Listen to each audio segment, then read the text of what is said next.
Hello, my name is Brant Hunt, and my channel is Discerning What is True. I'm going to be reading chapter one of Phil Langdon's particular book here. It's an ebook, that is an electronic book, and I'm going to be reading chapter one of this particular book called Heaven is a Cloud. Went ahead here too quick. Let me go back here.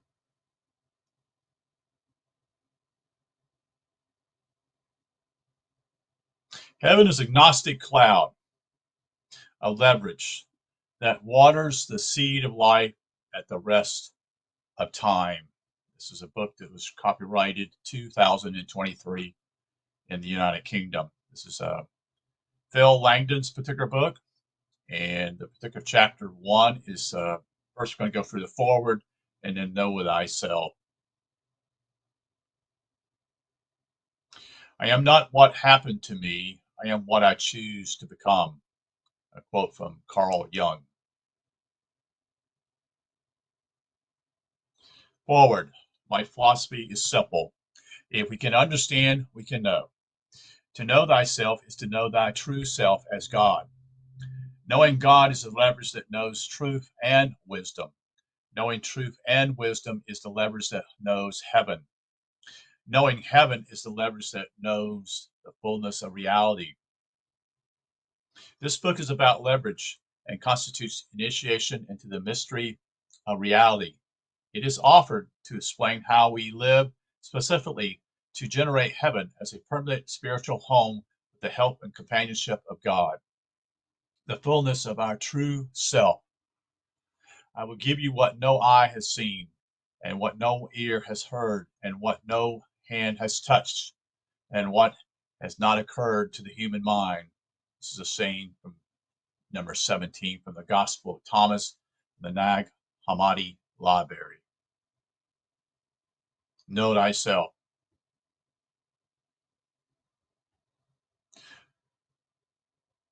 When will the resurrection of the dead take place, and when will the new world come? He said to them, that resurrection which you are awaiting has already come, but you do not recognize it. Sayings number 51 from the Gospel of Thomas, Nag Hammadi's Library. December is a cool season in Southeast Asia, so it was pleasantly warm and tranquil walking along the causeway leading into Angkor Wat, the Khmer temple to the Hindu god Vishnu in the Cambodian jungle. There's a sense of grounded stillness in the main temple area, like a timeless domain. Within moments, my mind's eye was filled with a meditating figure that appeared as a life-size statue of a monk, as if it was manifesting a few feet in front of me, but could not be seen physically. It was such a strong image that I could tell it was made of bronze and had the traditional Cambodian look to it, with a curling flame all the way around its body, coming to a point at the top of its head. For some reason, there was also a white circle of light on its forehead, about 3 centimeters wide. In just 3 minutes, the vision was so strong it became more real and entrancing to me than my physical surroundings. As I looked around the circle of light on his forehead, it was producing 4 things at the same time. There were white, regular space, radiating circular waves as a frequency of about 3 every second. That would reach the outer perceptible vision in 1 second. Between each ring were 8 equally spaced, faintly looking rings rippling outward. The other 2 things coming off the light were entirely different. There was what looked like plasma type material continuously pouring off to either side of the circle. That looked exactly like material that comes off the sun, like a corona mass ejection. But the material seemed to come away gently, unlike the violent eruptive material that comes from the sun. The last thing was a thin outer ring immediately around the center circle of light that was suddenly and randomly brighten and dim in intensity, like a irregular strobe, reminding me of the random flickering around the sun when viewed at sunset. All of this carried on in complete silence. Then I turned my attention to the light itself, which was pure brilliant white. Gazing directly into it and wondering about its nature, it occurred to my general sense of understanding that it was perfectly still white light. I lost track of time. A moment later, it felt as though I floated down to a level of peace and complete calm in myself that bottomed out as a perfectly still person. Time did not mean the same in this awareness, like a veil was removed to reveal a different eternal present moment in which all is well. As I looked around, there was someone distinctly present with me in the stillness who seemed to be spread out everywhere all at once. I also had the distinct impression I was in an immense garden full of paths that curled around behind the hedgerows, shrubs, and trees and opened out into the groves with wondrous points of interest in each other, not unlike Central Park in New York City. The person I felt was present everywhere at once in this peaceful place seemed to relate to the garden, as if they were the great gardener and owner of the vast estate. The all-encompassing presence then seemed to focus itself at the point of my gaze as I was looking into the sky, and we became fully aware of each other. When this happened, the presence instantly came out of the sky directly to a position next to me, as if this person would be standing near me. There was nothing to look at physically, but I seemed to know what this person was doing once I looked onto them. Then as if walking casually, the spirit moved directly towards me, and I became aware of the sense of being lifted into the sky, reaching the sense of feeling weightlessness in 5 seconds as I felt deeply in love with this never-ending gentle spirit. All sense of body weight disappeared, and it was immediately followed by the sensation of an icy cold flame, transparent with blue fringes, that is, in the centers of my chest, rising to the throat to the next few seconds, whose fullness lasted for 9 hours. After an hour in this blissful state, I was driven down the road to an entrance at the outer wall of the enclosed next door called Angkor Thom, Thom. Walking into the large area within the enclosure revealed 3 temples, one of which is called Bayon, Bayon, and is the strangest temple building I ever seen. There are many pillars at Bayon, each with 4 6-foot-high faces carved around them, facing all 4 directions from their square columns at the upper floor level of the temple. At one point, while standing in front of one of these faces, there was a sudden and quick physical sensation in the center of my head, like 2 small surfaces rubbing together. It startled me and brought my attention quickly to the inside of my head, thinking something unusual and perhaps worrying had just happened in my brain. As my attention shifted, what looked like a bubble of shiny black oil was in the process of growing from a tiny point in the centers of my mind's eye view, about 2 feet in front of me at eye level. The bubble slowly expanded for 2 to 3 seconds before detaching and immediately bursting. In its wake was a word written in 3-dimensional, tall, pure white English capital letters. The word was you, Y-O-U. As I registered this word in disbelief, it faded and was followed quickly by another black bubble, which also burst to reverse the next word, U-R-A-R-E. Eventually, 12 of these bubbles came out of the same point, one after the other, all bursting and finally revealed a complete statement written in plain English, which was, the statement states here, you are mine, M-I-N-D, mine is stillness. Stillness is timelessness. Timeless is eternal. Remember simply is that we live, I want to share my own thoughts here. We live in a time state. So that means simply we are not living in eternity. You see, we're going to eventually die. Then it just stopped. It quickly made immediately logical sense to me that anything timeless is going to be something that never changes and will be perfectly still. The only new idea was that these qualities had anything to do with conscious awareness or mind. This was a new concept to me since I had spent most of my life wondering if consciousness was a product of the brain or whether it had its own nature, let alone what its true nature of qualities really are. After a short while, it became clear that each of the concepts presented in the statement had direct opposites that were recognizable as real physical characteristics anyone can relate to. The opposite of stillness is motion. The opposite of timeless is time. The opposite of eternity is transit. And the opposite of mind is body. We all have transient bodies that die after we live out our lives in time and are constantly changing as we grow older. This makes sense. Also, everything physical in a state of motion, since even the atoms that make up all things are made of spinning bodies, and therefore anything stirring still in front of us, like a cup of coffee, is in fact made of things that are in constant motion. With this recognition, the word process also came to mind and led to the conclusion that processing, which takes time, is a quality of thinking, the thing we use our brain for. Duality logic naturally states that both aspects exist simultaneously as two aspects of one whole.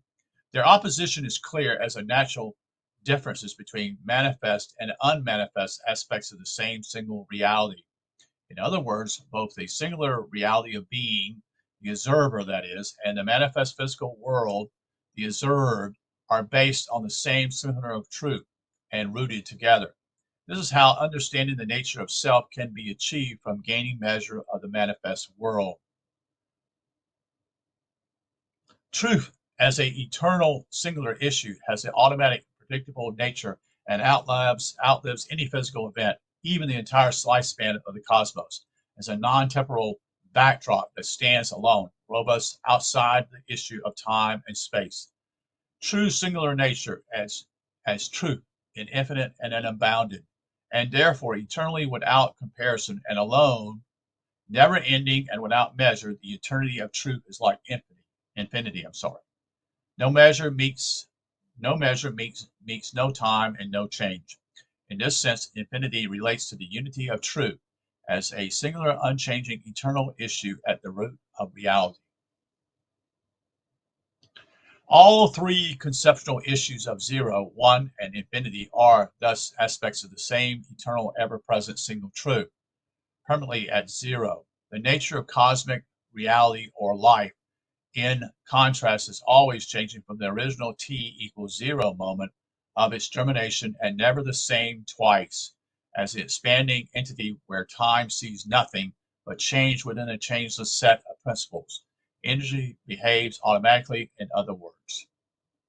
These opposites from a symbiosis under the umbrella archetype of the yin-yang principle that coexist as dual aspects of a single whole, like observer and observed, or timeless and time, identified together due to their exact opposition. The extreme of one comes with the opposite extreme of the other. For instance, the fullness of the expanse above and around a mountain is only truly realized at its most discrete point, at the summit, where we can stand and take on its point of view. The mountain peak itself is now the place between the two extremes of the material mountain below and the empty sky above. The peak has both of these qualities at once, as discretely defined ground, acting as a lofty central point of view that takes it in all at once. A leverage point, a maximum, or pointedly, observation and clear sight that maximizes our understanding of the world at the other extreme below. By considering the mountaintop, we are symbolically understanding the single purpose of reality as an eternal relationship principle between two opposite streams that also unify in a single point of pure fusion, where they are no longer distinct from each other. A third unique identity, though, halfway between the extremes, formed of the two primary opposites, like a child born from parents at their literal unification, as we find in the yin-yang symbol itself, that tells us visually about how opposites come from a single whole. But when they return to unity, a new issue is apparent, a direct embodiment of the two extremes at once. In Hindu tradition, this same duality treatment is defeated and solved at the unity of Shiva, that is consciousness, and Shakti, meaning energy. Their union is the very issue of becoming self-realized. This is how Richard Alpert, A-L-P-E-R-T, or Aldous Huxley and Timothy Leary Association, who became known as Ram Dass, described the union of Shiva and Shakti. Quote, as energy, the universe is referred to as Shakti, and the Father, that which is in the identity to the formless, is referred to as Shiva. The path of enlightenment is the path of bringing together the 2 points of this identity until form is no longer different than formless. A being who has merged into that identity, clinging nowhere to form, neither here nor there to neither, this nor that, is said to be realized, which is the ultimate union of the mother and father.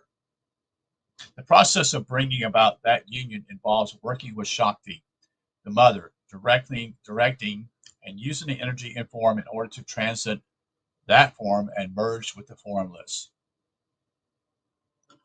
Any process of thinking is an act of refinement that leads to a state of understanding or knowing, hopefully. Ultimately, deep inquiry leads to complete understanding, like reaching the top of a mountain with a total view of what was down below. What we have focused on and put our faith in has grown into the mountain we can stand on. By using the brain, the goal of mind seems to be to understand its own oneness and generate its own ideal abode in the process named heaven. Out of the dual relationship, the one between time and timelessness, struck me as the most interesting. I then tried to build a visual picture of the qualities of timelessness in terms that would allow me to view in my mind's eye as many of its characteristics at once. It was easier to do this than to have lots of different concepts floating around individually. This took me 3 days of trying different approaches to the thought experiment until I got it. Timelessness was represented as a thin surface of white paint on a flat vertical surface, that is, like a wall that was not there. It was just a splodge of white paint dried in place as an analogy to the stillness and unchanging qualities associated with zero dimension. Time and energy, in contrast, was a set of single hair-like waves emanating out into the space away from the white surface. I thought of time as the means to express the contents of the timeless fullness bit by bit, as if spirit itself were being stretched out in time to be known to itself in an opposite physical nature. They both rely on each other, you see, and yet, because the timeless aspect is eternal, it exists a priority, as it were, and it is the lead. It is more important than the physical world. In a way, being timeless and infinite as a source and conclusion of being. So here is a single root generating its opposite that allows the root to understand itself by interacting with its own outer manifestation to create an ideal home. In so doing, the observer discovers the eternal nature of their own divine fullness. Aloneness turns to companionship with its other angels, and our true naked spiritual nature, as the light of a singular eternity, now has a perfect dwelling in the cloud. When the observer truly understands the unification of the two primordial opposites between spirit and energy as a cynical duality like the chicken and egg dichotomy, they experience every aspect of singular nature instantly, from a tiny singularity at the center of the head all the way out to the infinite expanse, to a single timeless moment of sudden subjective expansion that amounts to a non-physical infinite pulse as the logical end of the range of the Zohar's observational nature. The infinite pulse as a unifying experimental event is the personal equivalent to moving at the speed of light. Where all length and time dilate, suddenly contracting instantly to zero. It takes no time to get anywhere at light speed, because for light there is no time. The universe disappears subjectively as the observer experiences the timelessness of light for a short period of time. or period, what seems like 10 minutes. The instant I understood the chicken and the egg cycle as a single process of spirit and energy feeding each other, my mind suddenly slipped as if it is on ice, and the world around me seemed to spin out of control for a sudden moment. The thought experiment I had been running with the white paint and waves comes from its surface, transformed by itself in my mind's eye by spinning around and acting as a paint brush quickly painting or defining the inside surface of a giant eggshell, the size of a stadium, that I was now inside. Immediately a scroll, beige in color burst out of a point of a few inches in front of my point of view, going to the left and right simultaneously. So it's going like this, just opens and goes. The scroll speed was so fast it bolted out as if it was full extension, was instantaneous, but continuously poured out the source point in front of me. The first impression of its appearance was that of a bow tie unraveling from a single point too small to see, becoming a scroll to its extension. I then turned and looked down its length to the left to see where it was going, and could clearly see the vanishing point it was heading into the far distance. It is very hard to describe the change in awareness at this moment, other than to say the following events happened on top of each other without hesitation, as if the whole event existed at once, but I could experience each part individually and subsequently in what seemed like time at my own pace, albeit that is quick. Timelessness is a very strange thing to awareness that has only known process in logical sequence that takes time. My curiosity in the scroll and its surface content brought my gaze back to it from the vanishing point, and realized that if I followed the speed of the scroll in the direction of the movement, I could perhaps even gain a snapshot view of its surface and find out if anything was on it that might be interesting. When I did this, the surface portion I followed showed a upper half of bright white and a lower half of bright gold that stayed in place as the scroll continued to rush along. Then my eyes switched off suddenly, as if the shutter came down behind them, and everything went black, following immediately by instants and suddenly vast expansion, as if my body was now an expanding spherical bubble, exploding outwardly as a bewildering speed from a point inside my head. My sense of self as a point of awareness remained as such. I took off like a bullet, flying upward out of my body, backwards as though I had been grabbed by the scruff of my neck from above and suddenly pulled billions of miles out into empty space. The experience was far more exhilarating than frightening. In fact, there was no fear involved in it, only excitement and amazement at what effectively is touching timelessness, which is super fast. It is as bizarre as it sounds and yet feels completely natural. Jesus said, when you make the two into one, you will become sons of man. And when you say, mountain, move away, it will move away. Saying number 106 from the Gospel of Thomas, Nag Hammadi Library. Almost immediately there was a perfect stillness. The only awareness now was a black void in all directions. The space was completely empty, and I could immediately sense its faculty while perceiving its ultimate darkness and transparency. The void seemed to go on into the vast distance without end. There was no visible boundary whatsoever.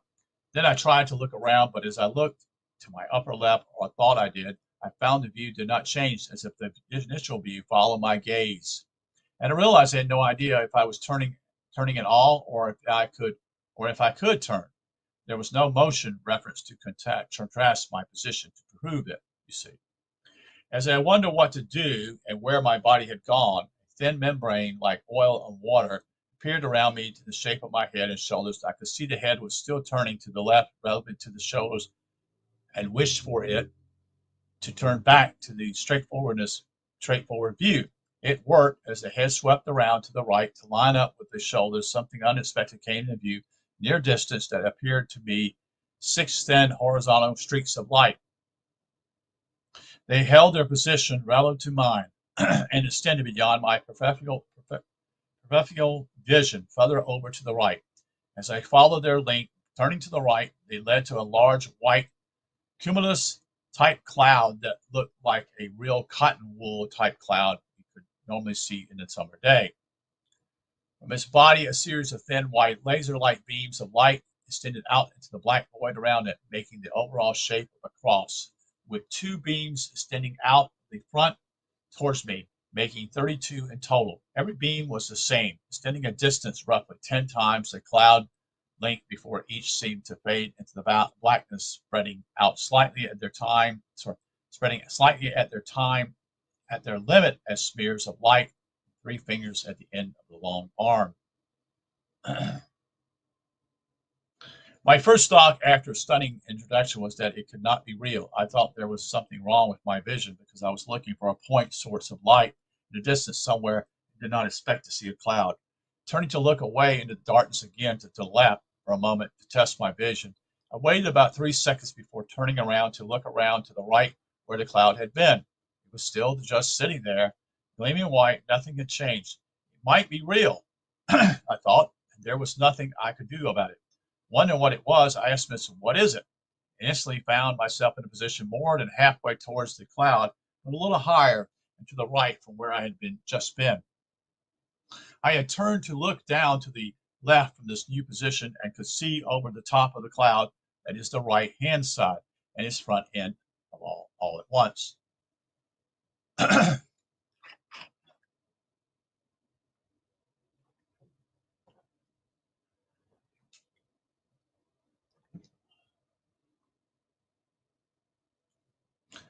Now I knew I could move around at will, but held my position for a while as I gazed at the cloud in amazement, looking up and down its upper surface, thinking of why I was looking at a cloud that is normally made of water vapor. I mentally wrote the word timeless over its upper surface to remind myself of the understanding that got me there, and stayed in that position for a good minute or so in disbelief. Wishing to take a closer look at the cloud surface, I found myself instantly in front of its face, about 10 feet away. At this close range, the surface still looked like a cloud and gave up no secrets, leaving me in the conclusion that I wouldn't learn anything more than from being so close to it. Looking directly up from my position next, I could see the beams extending from the top of the cloud surface above looked like searchlight beams pointing in slightly different angles and frozen in place. Thinking to examine the beams closer, I found I was moving upward, slowly this time, before stopping to look around across the upper surface from this point of view.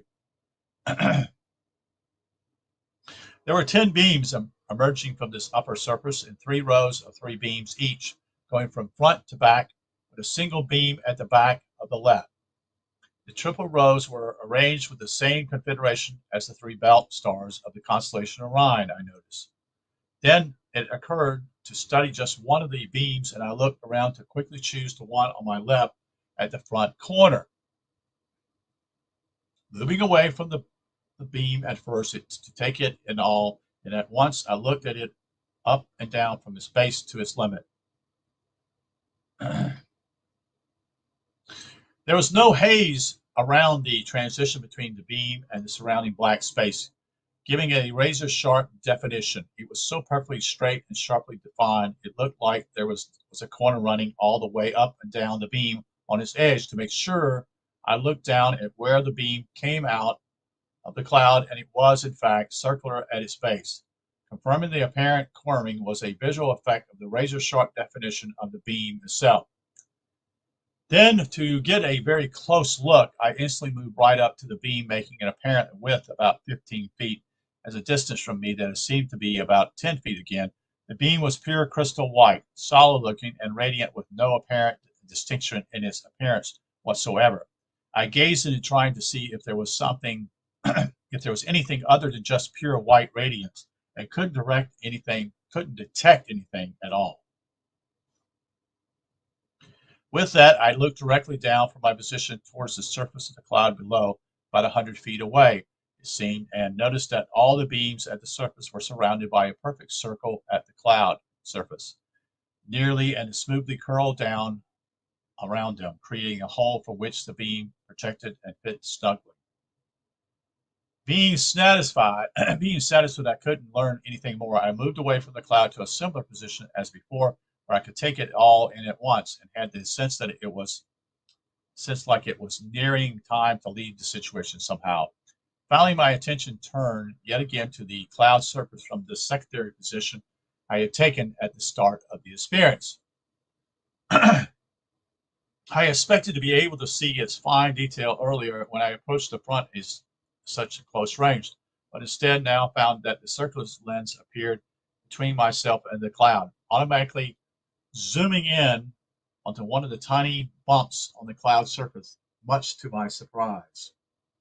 Magnifying the bump now looked like a very neatly packed ponytail bundle curling out and back into the surface of what immediately reminded me of a clump of pure snowy white human hair. Each strand in the bundle was the same in width and length, giving a very neat and tidy appearance as it curled out and back into the surface next to other fiber bundles going in other directions. The entire surface was crisscrossed with this fibrous bundles like it was a high-tech beard made of packed insulated wires, forming a neat and tidy impossible Gordian knot that looked like a cloud at the large scale. The hair-like appearance made me think of God's big white beard, and later the body of a sheep or a lamb, even a boat with oars protruding from its hull. It became obvious where these religious concepts originated, you see. After analyzing the fibrous bundle, my eyesight returned within a second, and the room I was in where it all happened came back into view. The expansion event occurred at 9:38 p.m. GMT on 21st day of December 2014. However, I was unable to move for 4 hours before I could get out of my chair and retire for the evening. The morning after, I typed Vishnu Cloud into the Google search engine online because I had been deeply affected in the temple dedicated to Vishnu 5 days prior, which led to seeing this cloud. The search results gave a list of entities, one of which stood out as having a sentence with the right words. It turned out to be on an online book about Hinduism with a chapter devoted to the god Vishnu, in which it stated, "This is how Vishnu creates. There is an infinite spiritual sky. In one corner of that infinite sky, Vishnu, Lord of all beings, created a cloud."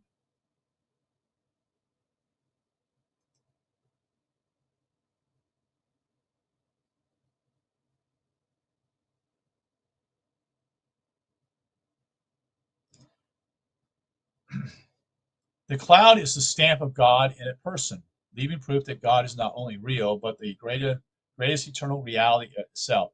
Yet in reaction, I could hardly believe it was the same cloud in relation to the god Vishnu. The God who creates with a cloud. We find it hard to associate our own experience with those of legend for obvious reasons. I had to know more and ventured into the Bible's New Testament, where in Revelations I was sure there was something written about a cloud somewhere. And as soon as it starts, Revelation coins the nature of the cloud in the abyss and repeatedly refers to it in a variety of guises, such as a cloud, a great angel, or throne of God, or the Lion of Judah, etc., giving a sense that the cloud is an offering from God like a great gift and has a vast number of titles.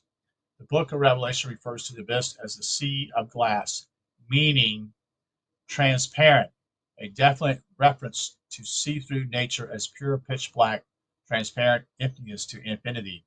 The text is surely referring to this moment of personal divine unification.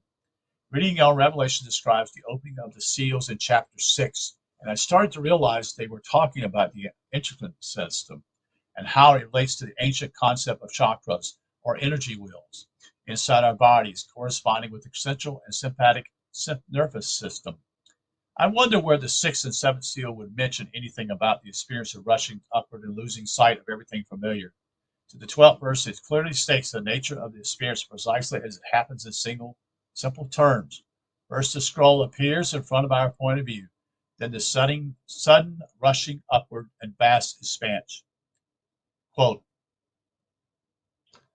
Revelation 6:14, the heavens receded like a scroll being rolled up, and every mountain and island was removed from its place. And corresponding the same zero-dimensional abyssal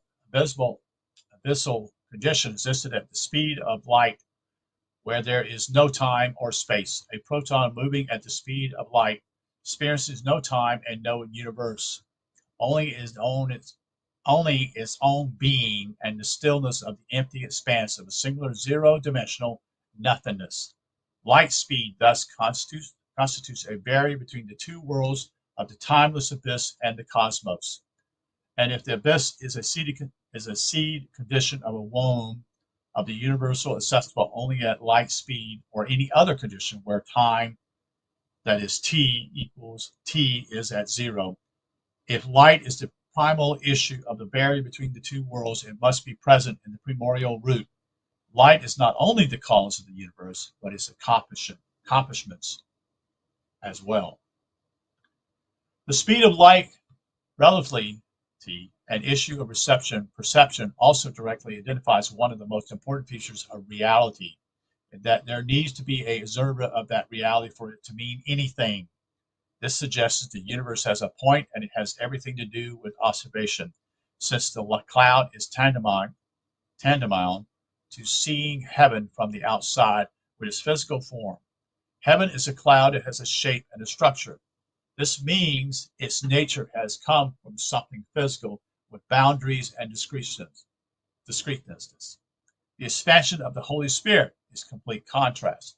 It is a singular, boundless, infinite pulse with no physical characteristics to it. By expanding from inside the pineal gland, the cloud is the restoration of its pulse that retains the shape of the inside of the gland, leaving a physical structure in the abyss as a divine anomaly. The cloud of heaven is the best of both worlds in this sense, as the ideal solution to the observer, having eternal spiritual leverage. As a point of stillness, we become the leverage point of our own expansion into the fullness of our spiritual nature. God's truth allows us to cross this internal chasm safely and correctly to the point of reckoning dual opposites at the same issue. Like finding a labyrinth that only has one solution, knowing God is the leverage that generates true understanding. Knowing this singular truth is the leverage that generates heaven. Knowing heaven is the leverage that knows the fullness of reality.